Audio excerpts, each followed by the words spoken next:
my next guest is one of the great rising stars in the conservative movement. This is a guy with a great story, been everywhere, done everything, and he's taken on the establishment in Texas, taken on a multi-hundred millionaire in the lieutenant governor. My guest is Ted Cruz. Ted, are you with us? I am. It's great to be with you, Steve. Sir, I got to tell you, I know that Andrew Breitbart had a chance to catch up with you in CPAC, and we've for a long time wanted you on the show. I've wanted you on well before you were had the cover story in National Review. But why don't you tell people your story, your family stories, before we get to you and what you've accomplished, your family story of how you guys came to this country and what your family's done to make something of themselves. Can you share with our audience in Southern California and throughout the nation on Breitbart Live? Just tell us something about yourself, about your background, your family. I'd be very happy to. My dad is from Cuba. He was born in Cuba, and he grew up in Cuba. And when he was a teenager, he got involved in the Cuban Revolution, and he began fighting when he was 14 years old. He ended up being thrown in prison and tortured when he was 17 and beaten almost to death. To this day, his front teeth are not his own because they were kicked out of his mouth in a Cuban jail. He fled Cuba in 1957, and he came to Texas. He arrived in Austin, didn't speak a word of English, had absolutely nothing except he had $100 that was sewn into his underwear. And he went and got a job as a dishwasher, making 50 cents an hour. And he worked 7 days a week. He paid his way through school, graduated, got a job. And he and my mother ended up starting a small business, a seismic data processing company in the oil and gas business. So I grew up in Houston as the son of two small business owners. And I'll tell you, Steve, as a kid, over and over again, my dad used to say to me, when we faced oppression in Cuba, I had a place to flee to. If we lose our freedom here, where do we go? And, you know, there's no question that better explains why it is I'm running right now for Senate, because as you know well, our freedoms, our liberties are under assault today like never before. And Americans, millions of Americans all over the country are standing up to fight for freedom. And if we don't fight for our freedom, we will lose. Ted, is that why you want to go for a federal office like the United States Senate? I want to get to the Medellin case in a second about American sovereignty, which instead of a natural progression, you've been, I guess, Solicitor General of the state of Texas. A natural progression would be to run eventually for lieutenant governor and then governor of Texas. But you want to, why do you want to skip that and go to the United States Senate now in your career? Because the threat today is from Washington. Barack Obama is the most radical president this country's ever seen. And we have seen an explosion of power and spending and abuse at the federal level. And nothing is more sorely needed right now than strong, conservative, constitutional fighters in the Senate. The Senate's the battleground. And the problem, what's maddening, Steve, as you know well, is there is a screaming void of effective, principled constitutional conservatives who can stand up and take the fight to Obama. And if we don't do that now... Well, I'm talking about even taking the fight to the establishment, because let's go back to your background. As a young man, you went and lectured on the Constitution before you went to Princeton. And then from Princeton, you went into Harvard Law School, and then you clerked for the Chief Justice. Give people your background, because it is incredibly, incredibly impressive. And you're grounding in the Constitution. That's something that's been in your bones since you were a young man. Well, that's exactly right. I grew up in Houston, went to Second Baptist High School. And when I was in high school, I got very involved in a nonprofit based in Houston called the Free Enterprise Institute. And what they did is they did speech contests for high school kids. And we would study free market economics. We would read Milton Friedman and von Mises and Hayek and Bastiat. And we'd write a 20-minute memorized speech on free market economics. And then what they would do that was really transformational is they would book the kids who were city winners, and I was a city winner all 4 years of high school, to speak at Rotary clubs and Kiwanis clubs, and I ended up speaking all over Texas on free market economics. They then created a spin-off group that they called the Constitutional Corroborators.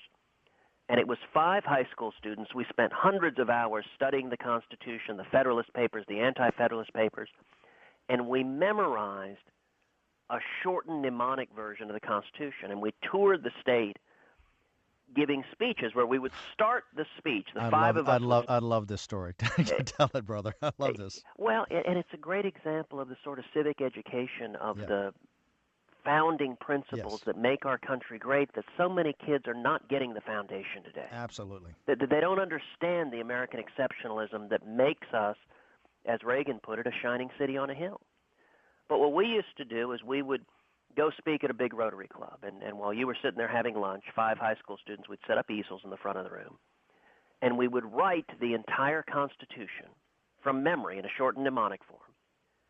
Then we would write a definition of socialism, government ownership or control of the means of production or distribution in an economy. Under the principle, Steve, if you don't know what it is, you can't identify it when you have it. And then we would write a quote from Thomas Jefferson.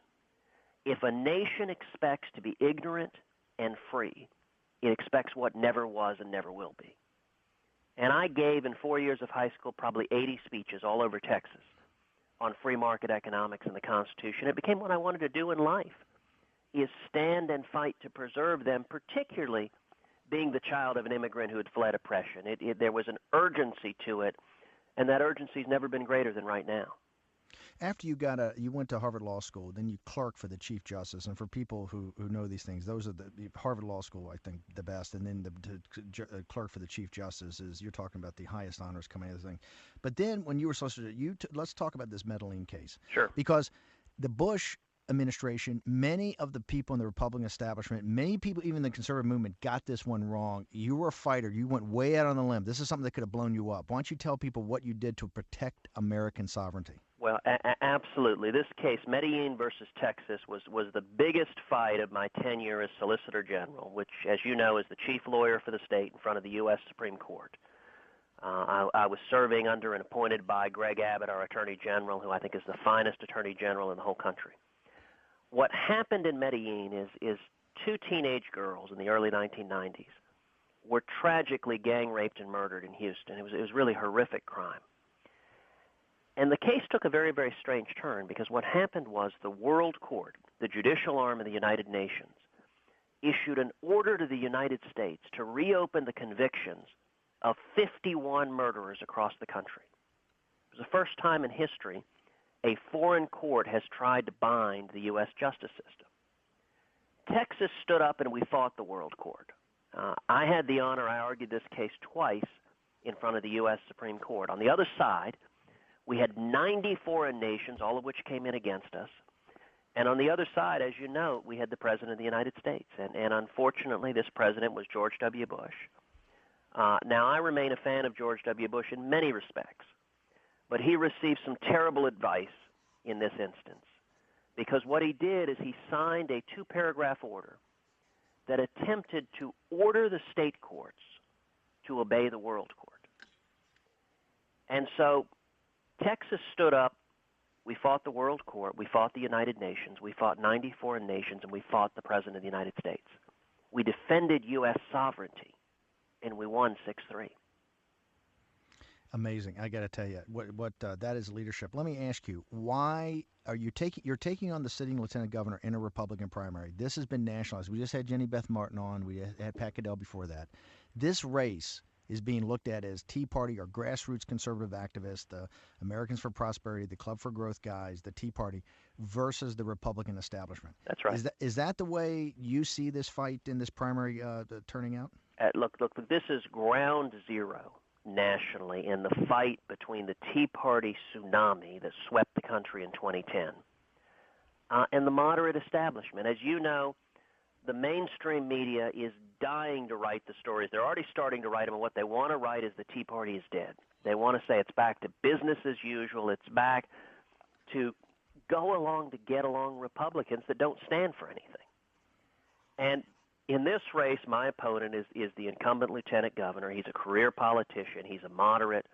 He spent 14 years in state government over and over again, compromising and cutting deals, fighting for a state income tax, expanding the size and power of the federal government, defending sanctuary cities, defending in-state tuition for illegal aliens, being everything but a strong conservative. But as you note, he's worth a couple $100 million. And so he is going to put tens of millions of dollars of his own money into this race. But on our side, we have unified conservatives. We have unified grassroots activists. We've unified Tea Party leaders. We've unified Republican women. And, right now, the four strongest conservatives in the U.S. Senate, Steve, in my opinion, are Jim DeMint, Yep. Mike Lee, Yep. Rand Paul, Yep. and Pat Toomey. You got it. I am incredibly honored and humbled to be the only candidate in the country who all four of them are supporting. I want to repeat that. We've got to jump. By the way, Ted, we're going to have you on in another week or two, but I want to say something. Those four guys who are the backbone of the United States Senate, another thing that binds them together, they've all come out for you in this race, correct? Yes. That's right. That is, you couldn't get a better endorsement from a set of guys who stand for limited government and cutting this federal spending and going after the establishment. Ted, how do people go? Give us your website. We're going to get it up on the Victory Sessions. We're going to get up on Breitbart. What's the website people can go to learn more about Ted Cruz and to help him out on his campaign? What is it? Absolutely. It's tedcruz.org, TEDCRUZ.org. We've raised actually over $4 million, and it's come from over 13,000 donors in over 600 Texas cities and from all 50 states. These are from guys 5s, 10s, 25s, and 50s. That's what we want to see. And that's what I'm talking how we're about. Standing up against the incumbent lieutenant governor who can just self-finance. It's the people who are rising up and saying, we need a strong conservative fighter in the Senate. And that's what this race is all about. We got a strong conservative right here, Ted Cruz. I'm telling you, this guy, go to National Review. If you go to his website, you'll see all the links. The New York Times already talked about this. This is a national race already. This guy's a fighter. We need more guys like this in the United States Senate. Ted, has been a great honor to have you on. We're going to have you back here in a couple of weeks. Go to his website. Ted, thank you very much. I look forward to it. Thank you for everything you're doing, Steve. Thank you, sir.